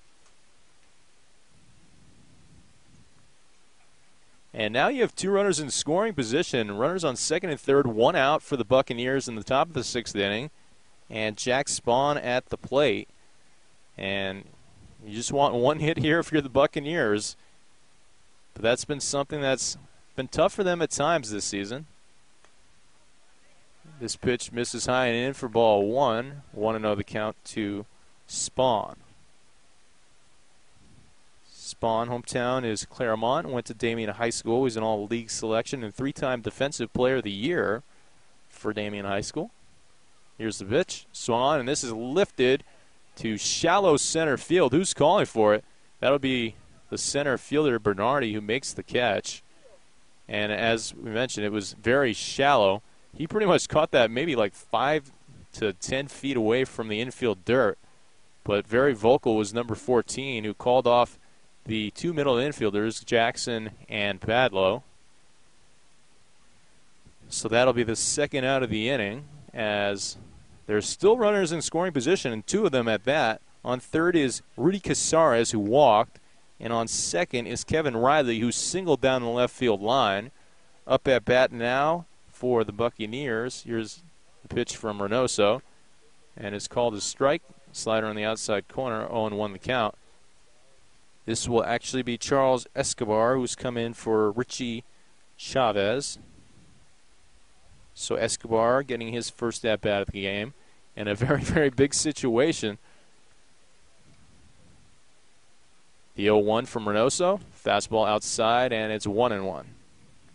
Charles Escobar is 5'10", 185, goes to San Bernardino Valley College, and went to Rialto High School before going to San Bernardino Valley, and put up pretty impressive numbers as a senior in high school. Reynoso shakes off Mancia's signs and now likes what he sees. Checks the run at second and fires home. Swan, and this is another mile-high fly ball, but this one's to deep left field. Nolan Henley retreating a long way and making the catch a couple feet in front of the fence. And that'll do it, as the Buccaneers really threaten there with runners on second and third and a fly ball to deep left field. But there's not really a play that he can't make out in the field. And we mentioned a lot of times how fast and how speedy he is, and it seems like he can pretty much track down everything, as Charlie Reynoso is the first one to meet him out there and high-five him for that play. Well done. And so at the end of 5.5 innings, it's still 2-0, Pirates on top. We'll head to the bottom of the sixth inning. 2-0 the score, Pirates on top of the Buccaneers. Johnny Reynoso stepping in for his first at-bat, and he will face a new pitcher. That will be Eric Trask. The sidearm righty fires outside for ball one. 1-0 the count. 6'0", 170 pounds is Eric Trask. He will be a redshirt sophomore at Cal Poly Pomona next season. He comes set at the waist and fires outside, ball two. 2-0 the count. For a sidearm thrower, you put some heat on the ball. This is pretty much kind of like your 1-1A for the Buccaneers, pitching Cage and Trask in this one game. That shows how important this game is to manager Kevin Bowler and how he really wants to get this victory, as this one misses outside, and it's 3-0 to Reynoso. So Reynoso sees 3 balls all outside, really nowhere near the zone, not really anything that you would even think of offering at. And this one is also on the outside, but it's called a strike, so it's 3-1. Trask is from Arcadia and went to Arcadia High School, where he was an all-league selection 2 times. Comes set and fires. Swung on and driven to deep left field, but foul by Johnny Reynoso and into the, actually over the fence out there in foul territory in left field. But Trask, falling behind 3-0, now has worked it back to a full count. We'll see a lot of new hitters in this inning for certain for the Pirates. It looks like Mancia is on deck, and Johnson and Henley will come up as well, as this is a ball 4 at that. And down goes Reynoso to first base. Reynoso was actually running pretty hard down the first base line as he was watching the ball get away from Ryan and maybe seeing if he could go to second. but Ryan got there quickly enough, and here comes Jimmy Mancia. Jimmy Mancia entering in the last inning for Dylan Lowenstein. So Mancia now taking his first cuts in the game in the bottom of the sixth inning. His team up 2-0, and actually he's going to try to lay one down, but it's foul down the first base line. He's trying to sacrifice over Reynoso, as the other Reynoso will have a little conversation with Mancia. The other Reynoso, of course, being Charlie, the third base coach and manager for the Pirates.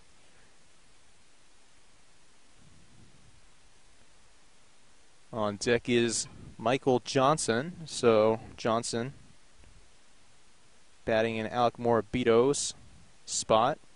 He came in for Morabito in the last inning in right field. And Nolan Henley looks like he will be the man in the hole. And this was a bunt attempt, and it was high and inside. And Mancia couldn't get it down. It was really high. Did it hit him? 0-2 the count. It was kind of confusing there, as people thought that he was actually hit, but he was squared around in a bunt attempt. It's kind of tough for Mancia because he didn't get to. He hasn't gotten that many at bats, and when you get up there, you want to try to swing the stick. But the situation called for a sacrifice, and he couldn't get it down, so now he's going to have to swing away as this pitch missed for a ball, and it's 1-2. We talk about it, and Johnny Reynoso, he seems like he's always in the middle of big innings, as this one misses in the dirt, so they're not going to have to sacrifice him over.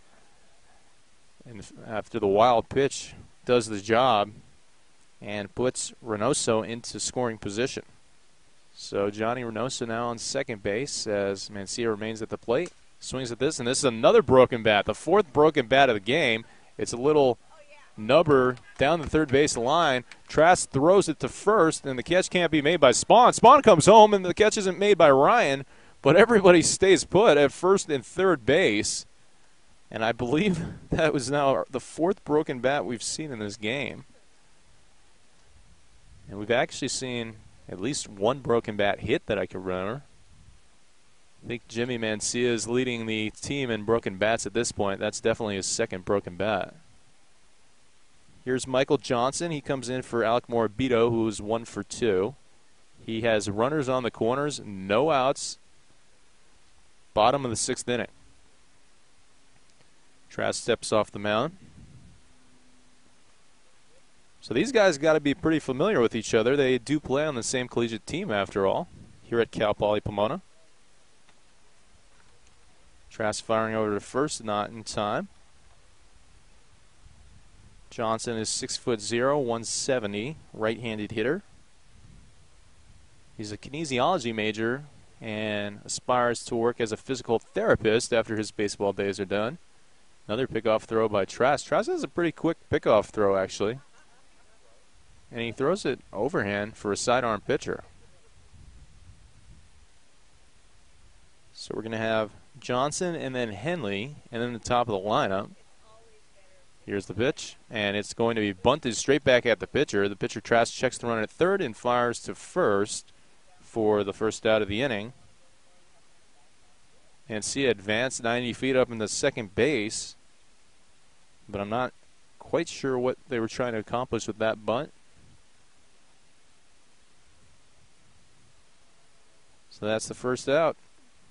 Here comes Nolan Henley. He comes in for Matt Reynoso. Of course, Henley made the great play out in left field to finish that last inning. There were two runners in scoring position in a 2-0 game.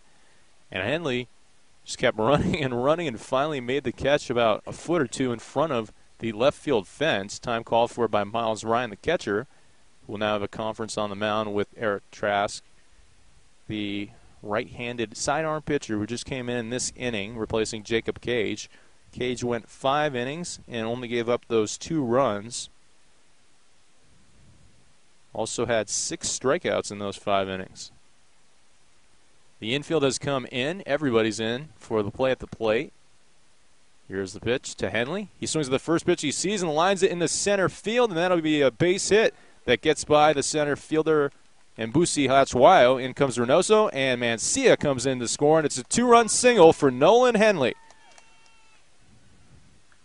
So Nolan Henley, in his first at-bat, has 2 RBIs, and now the bases are empty for him, and you think that this might be a situation where Coach Reynoso is thinking about having Henley steal here. We talked about the speed that he had in the last inning, just in left field. Henley is a guy who's among the team leaders in stolen bases, but he's not going on this pitch as the off-speed pitch comes in there for strike 1. 0-1 the count to Kyle Jackson. So Kyle Jackson and Jason Padlow, the 2 middle infielders, are really the only 2 players that haven't been replaced, and they're the 1 and 2 hitters respectively, so we'll see them. And then also Andrew Alvarez, but it looks like Alvarez is going to be replaced by Bryce Cherry. Sidearm throw, foul behind home plate. Bryce Cherry's been gone for a couple weeks. He had to go back to San Francisco, clear up his apartment situation, but now he's back here for the rest of the season. Swung on and fouled out of play down the first base line by Kyle Jackson. Kyle Jackson's a guy who was a SCCBL All-Star last year, hit .340 with these Pirates. Hitting over .300 again this season, and a pickoff throw, and they get Henley at first base. So that is the second time a Pirates runner has been picked off. Or actually, the other one was a Buccaneers runner that was picked off. I take that back. So it's the second pickoff in the game, but one was a pickoff throw by Ryan Romero back in the 3rd inning that got Diego Cortez. Here's a pitch from Trask. Swung on and bounced to the left side. Trying to get it off the short hop was Brooks, and he will not be able to handle it. Would have been a hard play, and I would think that that would be ruled an infield single there for Kyle Jackson. Here comes Jason Padlow. Padlow reaching on an error, walking and scoring back in the 3rd inning, and also flying out to center field. So he's 0 for 2 with that walk.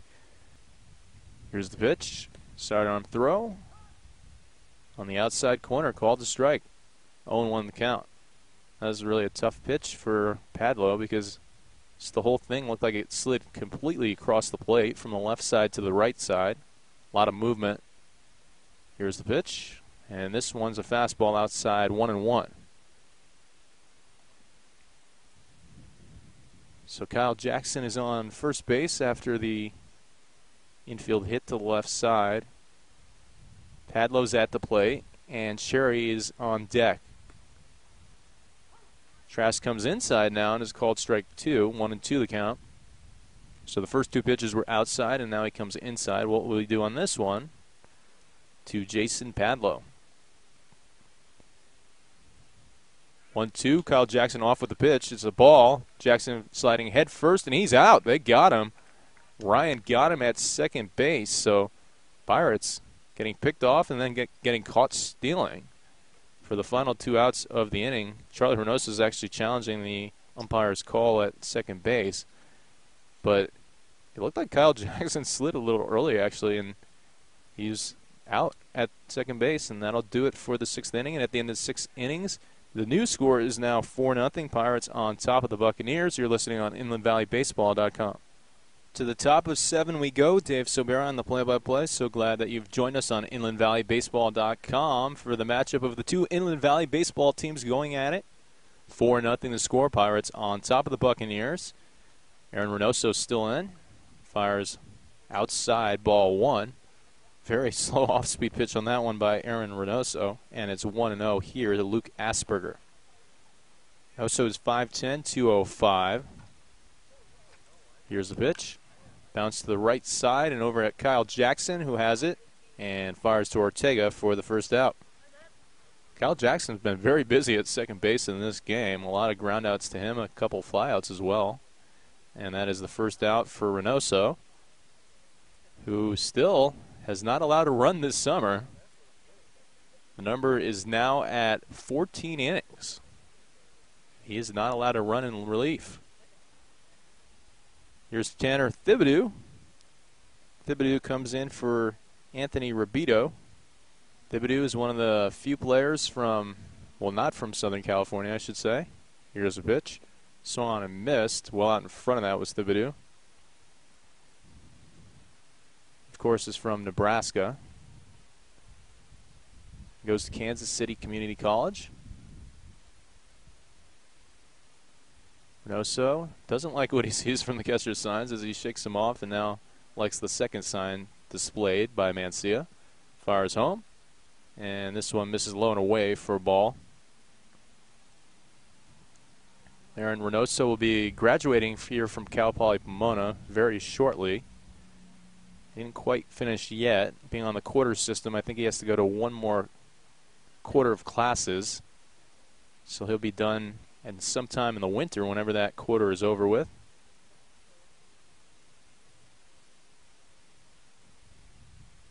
He's a guy that takes a lot of pride in prepping the field and taking the field down before and after the games.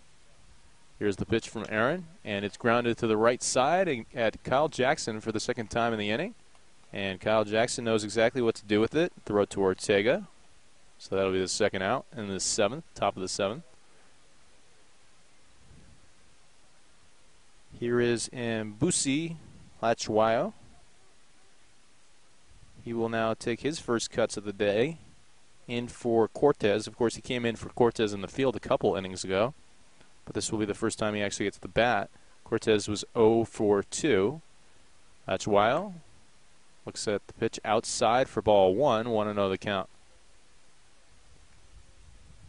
Lachuayo is another guy for the Buccaneers that they really would like to start getting hot. He's a guy that can really be a leadoff type of hitter, a lot of speed. It makes contact with the ball. It's just the consistency that has been lacking so far this season. His pitch misses outside, and it's 2-0.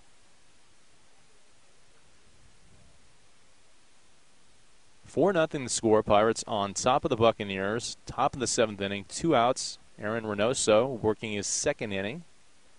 Came in the last inning for Conlon McKenzie. Fires a fastball in there for strike 1, and it's 2-1. And if you remember, McKenzie got the pretty quick hook in that sixth inning. He just had one walk, and Charlie went and got him and put in Aaron. Here's the pitch. Swung on and lifted to right field. Will it be fair or foul? Making a long run out there was Michael Johnson. But it falls harmlessly foul for the Pirates.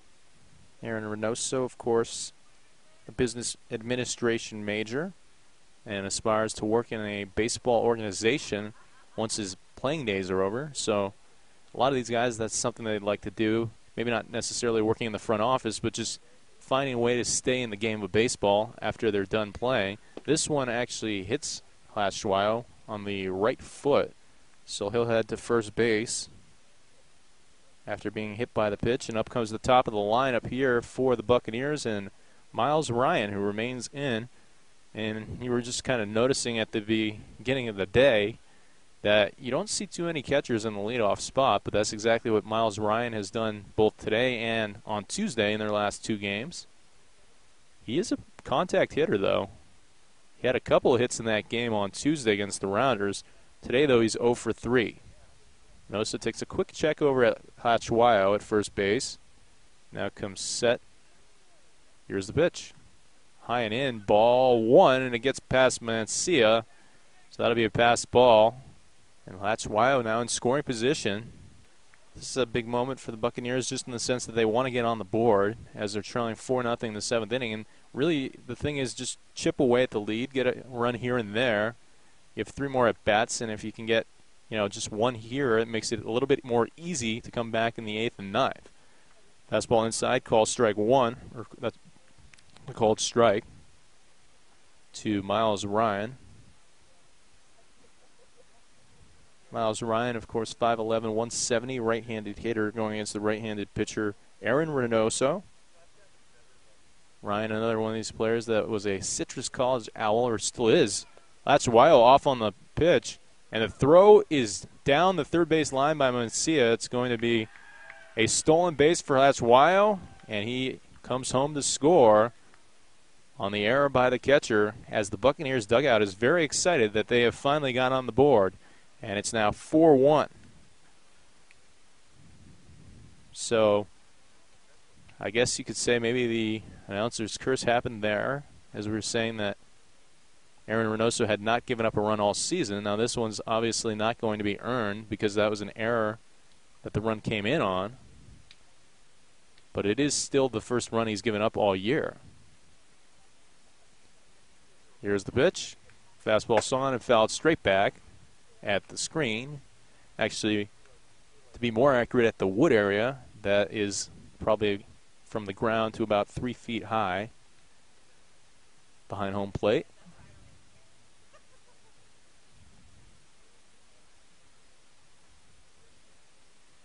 Reynoso shaking his head twice and now likes what he sees from the third sign from the catcher, Mencia.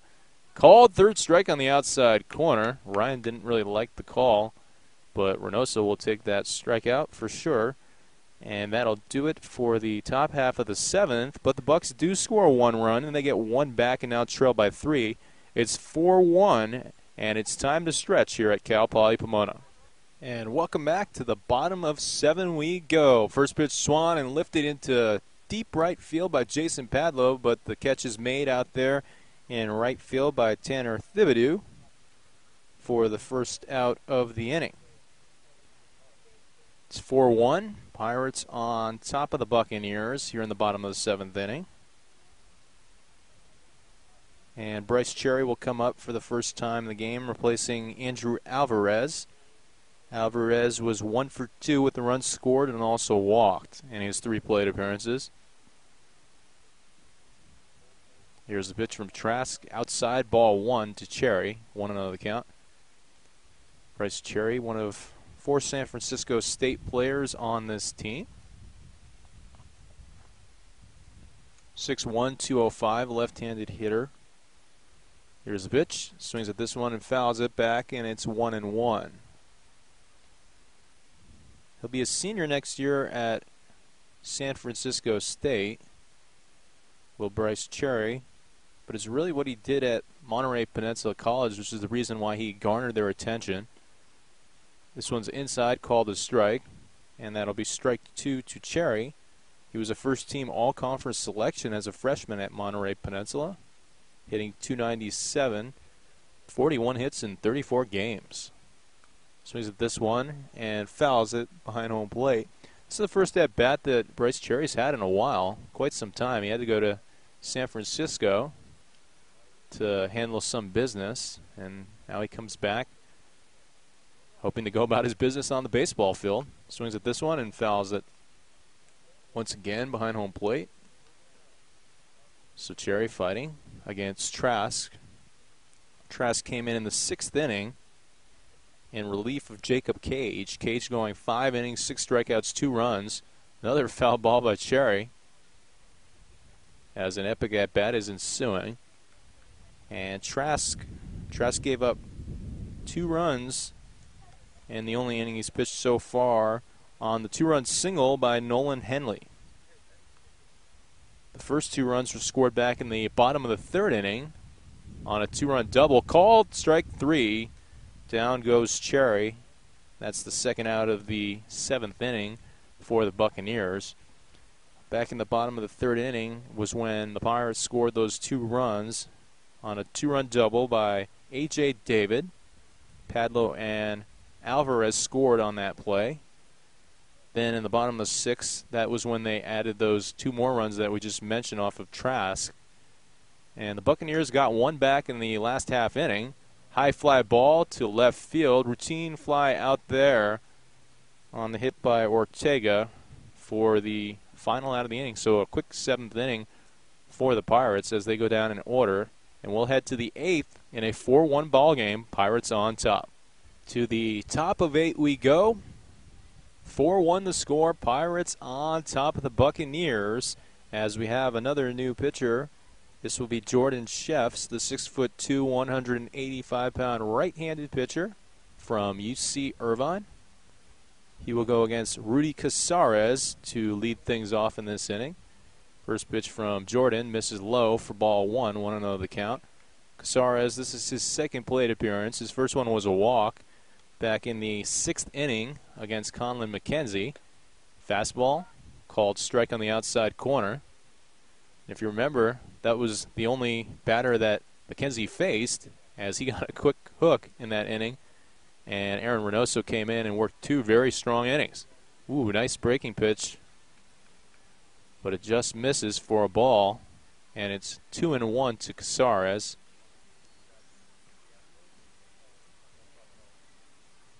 Sheffs fires, swung on and fouled down the right field line, 2-2. Sheffs is from University High School, where he holds school records for strikeouts, innings, and wins. Was a 3-time All-CIF selection. Another breaking ball. This one misses low and it's a full count. That breaking ball has a lot of movement. Much more movement than some of the other breaking pitches we've seen so far today, at least. Another breaking ball, and this one misses for ball 4. Casares draws the walk. The leadoff hitter is on base here in the 8th inning for the Buccaneers. So Casares with 2 plate appearances and 2 walks now. Of course, against 2 different pitchers.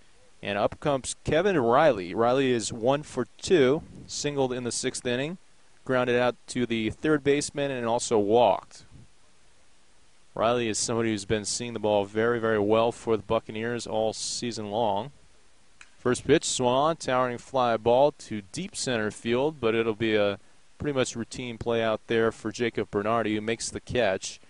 He did have to go back about 15 feet, but it was a towering fly ball, as I mentioned, and so easy play out there, and up comes Bryce Brooks. Brooks is 1 for 2. Grounded out to the first baseman in the 1st inning, singled in the 4th, and had the sacrifice in the 6th inning. Here's the pitch. Fastball away for ball 1. 1-0 the count to Bryce Brooks. He'll be heading to Avila University next year in the Midwest, working on playing third base. Here's the pitch.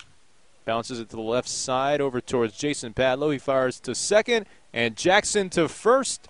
6-4, 3-inning-ending double play, so that's exactly what you wanted to get if you were Jordan Sheffs. The ground ball to the shortstop, and they turn 2, and that'll do it for the top half of the 8th, and at the end of 7.5 innings, it remains 4-1. Pirates are leading the Buccaneers. You're listening on InlandValleyBaseball.com. We'll head to the bottom of the 8th inning. Pirates leading 4-1 over the Buccaneers. Dave Soberon, the play-by-play. As always, thanks for listening on InlandValleyBaseball.com. Here is Jacob Bernardi. Came in the 6th inning in defense. He swings at the first pitch he sees and flares it out to the second baseman, Casares, who flips it over to Spahn for the first out of the inning. So 1 pitch and 1 out here for the Pirates. We were saying that Bernardi actually came in the 6th inning to replace Virgin out in center field, and that very well may be the only pitch he sees today on that flare out over towards the right side and the second baseman.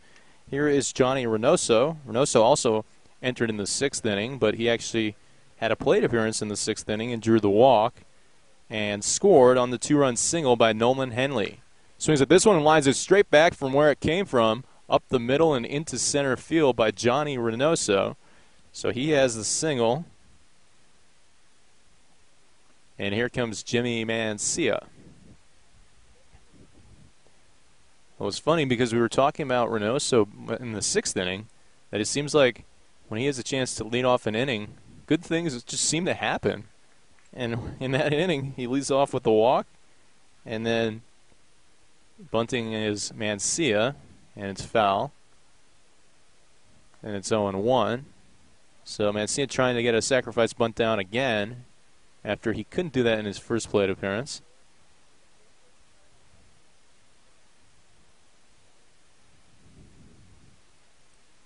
This one is bunted right back at Trask, and it's in the air. So Trask catches it and throws out Reynoso at first, so that's going to be a double play, and that will end the inning for the Pirates.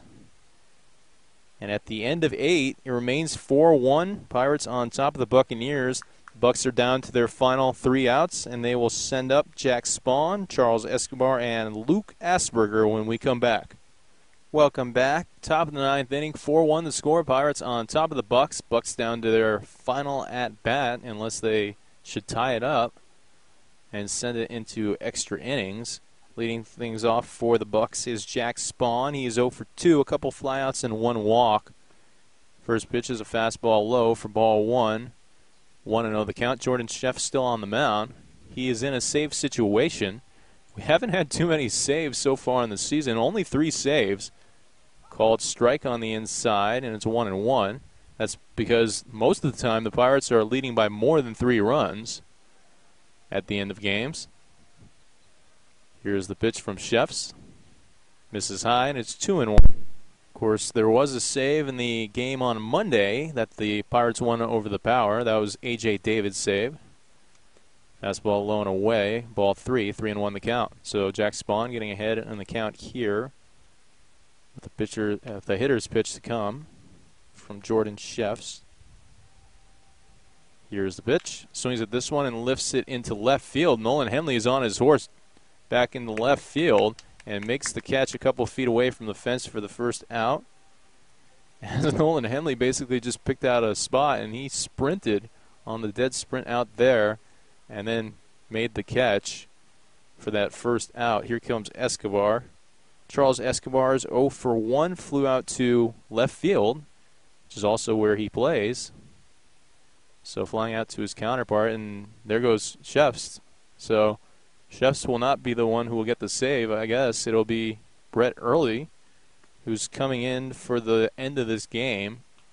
You mentioned that everybody figured to get about an inning of work here today. But it was interesting that he decided to leave Sheffs in for that 1 out and maybe not just go with Early to start the inning off.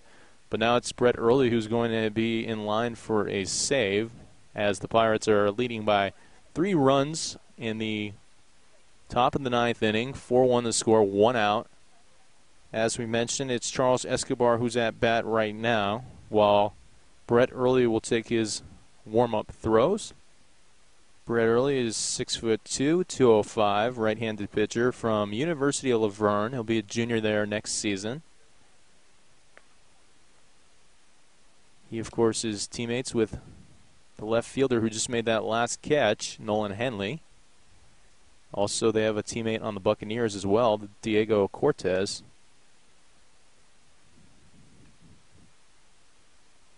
Brett Early was hoping to set strikeout records here in the SCCBL.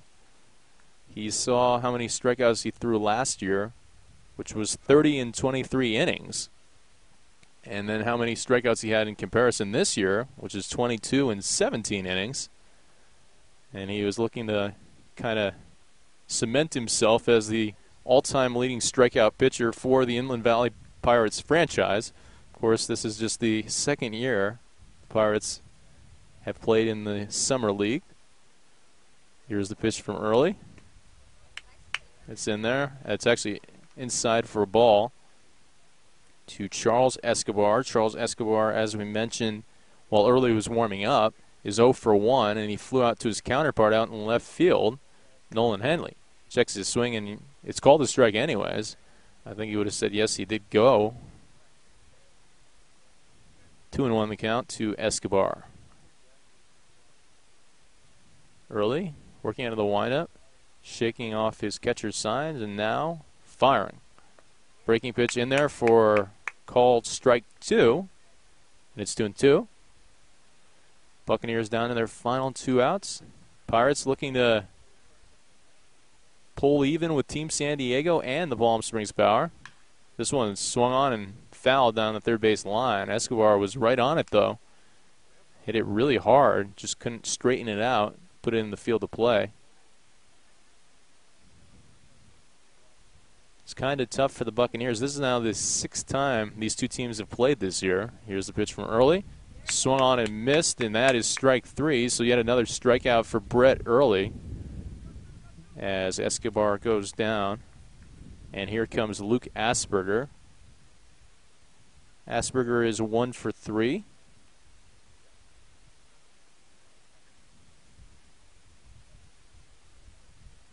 So right on cue, Brett Early with a strikeout to the only batter he's faced so far.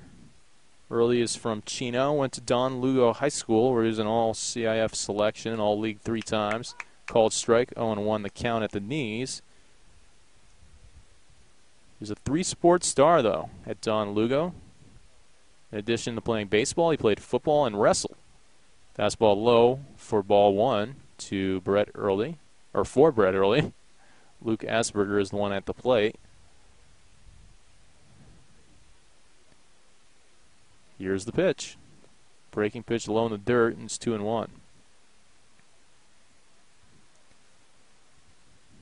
Brett Early is definitely a high-intensity pitcher. Everything's really magnified a bit when he's in. You can just tell. Here's the pitch from Early. And this one misses outside. Looked like a good location, but must have missed obviously a little outside, and it's 3-1 to Luke Asperger. Brett Early says he likes to kickbox for fun in his spare time. Fastball outside, ball 4. So 5-pitch walk drawn by Asperger. And he reaches base for the second time today. And here comes Tanner Thibodeau for his second at-bat. He grounded out to the second baseman in his previous at-bat in the 7th inning. And we always talk about it's always maybe one of the tougher things to do is to close out that last out. Here's the pitch from Early. Fastball high for ball 1, 1-0 the count. That's why there's closers in Major League Baseball get paid a lot of money to do just that. This one's in there for strike 1, and it's 1-1.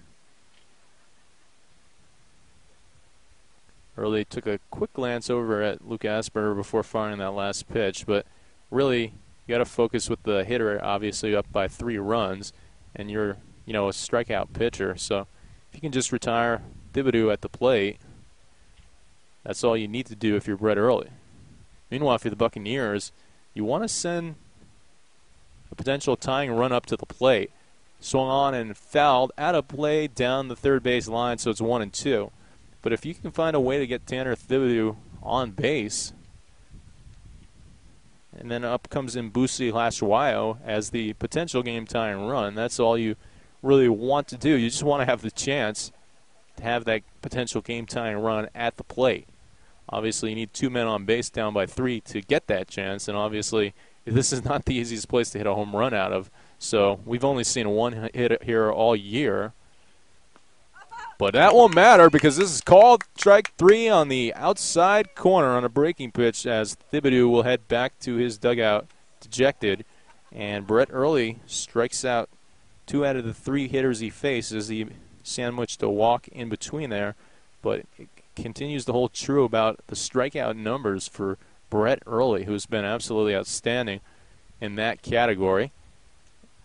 Kevin Bowler and Charlie Reynoso will shake hands as the Pirates will high-five each other at the pitcher's mound. And the Pirates now go to 6-3 in league play, which ties them with Team San Diego, also 6-3. And then, in theory as well, the Palm Springs Power are 5-2. So all the teams are tied. Now there's obviously winning percentage differences, but in terms of records, they are now all tied for first place. So a 3-way tie for first in the SCCBL. That will obviously be broken on Saturday because Team San Diego and the Pirates will do battle in San Diego in a doubleheader at Morley Field. And the tie will be broken no matter what, because even if the Pirates and Team San Diego split, then that would leave the Power in first. But obviously if one of the 2 teams sweeps, they would be in sole possession of first place. So somebody will be in sole possession of first place after Saturday, and it could be any one of the 3 teams, being the Power, San Diego, and, of course, the Pirates. Pirates now notching their 6th victory against the Buccaneers, 3rd in league play. They will still do battle one more time next Monday, and that will be the final time the two Inland Valley teams play each other. Meanwhile, for the Buccaneers, they are back here at 12 o'clock on Saturday for a doubleheader against the Rounders in a game that they were really disappointed, or a rematch that they were really disappointed about the first time around on Tuesday when they were kind of lethargic in that game and didn't play very well against the Rounders. And then they have another game on Sunday, the Buccaneers do. And we mentioned that they play the Pirates on Monday. And I believe they have another game on Tuesday. The Bucs have a loaded schedule going back to Tuesday. A lot of games from this Tuesday all the way until next Tuesday. And then they have a little bit of a break for a few days after that. So from Cal Poly Pomona, it looks like we've got Colin McKenzie. Colin McKenzie will be the pitcher of record and the winner. He came in the 5th inning. So, yes, Colin McKenzie is the winner. Meanwhile, Brett Early, he gets the save. Of course, the two big hits were by Nolan Henley, who had a 2-run single back in the 6th inning. That scored Johnny Reynoso and Jimmy Mancia. And then in the 3rd inning, it was A.J. David who had the 2-run double that scored Jason Padlow and Andrew Alvarez. And that is a wrap from Cal Poly Pomona. So glad that you listened on InlandValleyBaseball.com, and we'll see you next time